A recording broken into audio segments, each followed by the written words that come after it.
పెన్నుల పైన మన్ను కప్పితే గన్నులు అవుతాయని చెప్పి ఒక వార్త ఉంది ఇక్కడ. ఏమనుంది?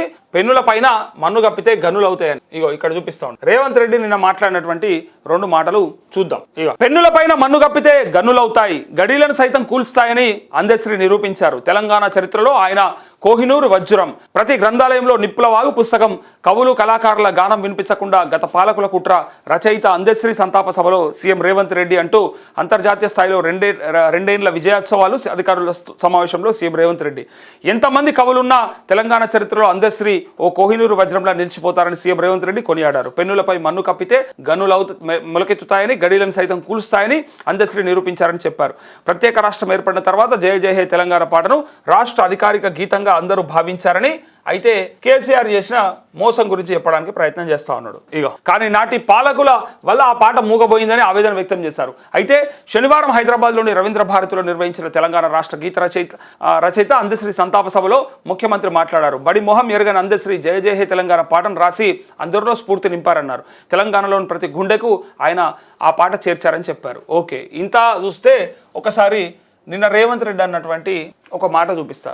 రేవంత్ రెడ్డి ఏమన్నాడు ప్లస్ మోత్కుపల్లి నరసింహులు ఏమన్నాడు కూడా మీకు చూపిస్తాను నేను. ఒకసారి చూడండి. ఆ సభలో మోత్కుపల్లి నరసింహులు మాట్లాడుతూ రేవంత్ రెడ్డి గురించి గొప్ప మాట అన్నాడు. ఒకటి ఎందుకన్నాడు, సందర్భం ఏంది, ఆ ఉద్దేశం ఏంది అనేది ఒకసారి మీకు చూపిస్తా.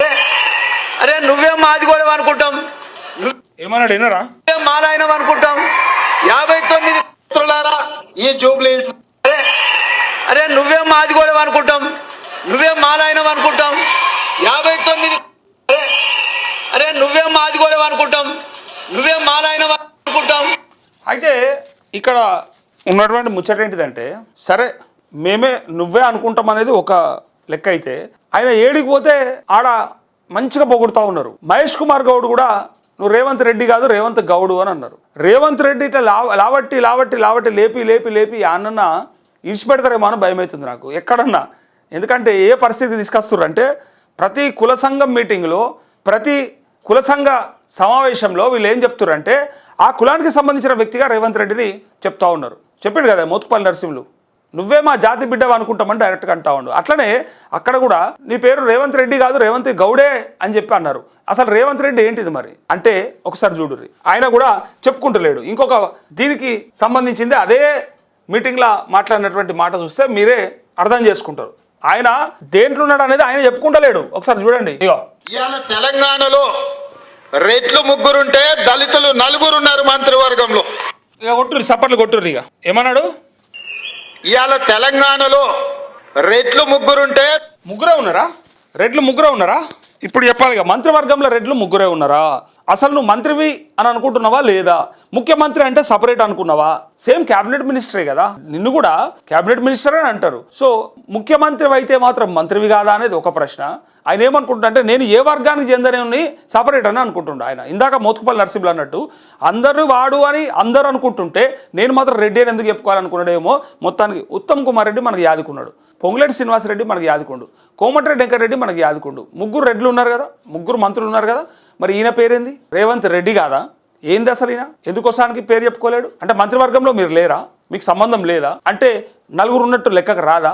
ముఖ్యమంత్రి మీ అందరికీ, మిగిలిన మంత్రులందరికీ అతీతుడా, గొప్పనా? మరి ఎందుకోసానికి నువ్వు కలుపుకోలేదు అంటే అది ముచ్చట. ఎందుకంటే ఆ సభలో అట్లా చెప్పాలి కాబట్టి, ఎట్లా అంటే అట్లా అవసరానికి. ఇప్పుడు ఒకవేళ ఇదే ఏదన్నా రెడ్డి మహాసభనో రెడ్డి సభనో పెట్టుకుంటే, రెడ్డిగా నేను ముఖ్యమంత్రిగా ఉన్నా, 3 మంత్రులు ఉన్నారు, 4 ఉన్నాం మనం అని చెప్పుకునేటోళ్ళు. ఇలా ఆ సభ నిమ్న జాతికి సంబంధించిన సభ కాబట్టి, అణగారిన వర్గాల సభ కాబట్టి అక్కడ ఏం చెప్పాలి, సుశిరా మీ బిడ్డగా ఎక్కువ అవకాశం ఇచ్చినా, మీ బిడ్డలకు ఎక్కువ అవకాశం ఇచ్చినా మా వాళ్ళు మా ఖాళీ 3 ఉన్నారని చెప్పడానికి వీళ్ళు చెప్పడానికి ప్రయత్నం చేస్తూ ఉంటారు. అంటే అవసరానికి తగ్గట్టుగా ఉంటుంది ఇలా కథలన్నీ.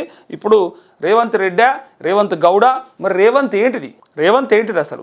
అందరి వాడైతే నేను అనేది ఏంటంటే, ఇట్లా లేపి లేపి లేపి లేపి ఆడగలన్నా ఆయన తిడిచిపెడతారా, జార కొడతారా? ఆయనతో మళ్ళీ భూమిలో లేవకుండా అయిపోతాడు, మళ్ళీ అంత లోపలికి పోతాడు. అట్లా జార కొట్టకూర్రి, లేపి లేపి అంత ఆగం చేయకూర్రి రేవంత్ రెడ్డిని.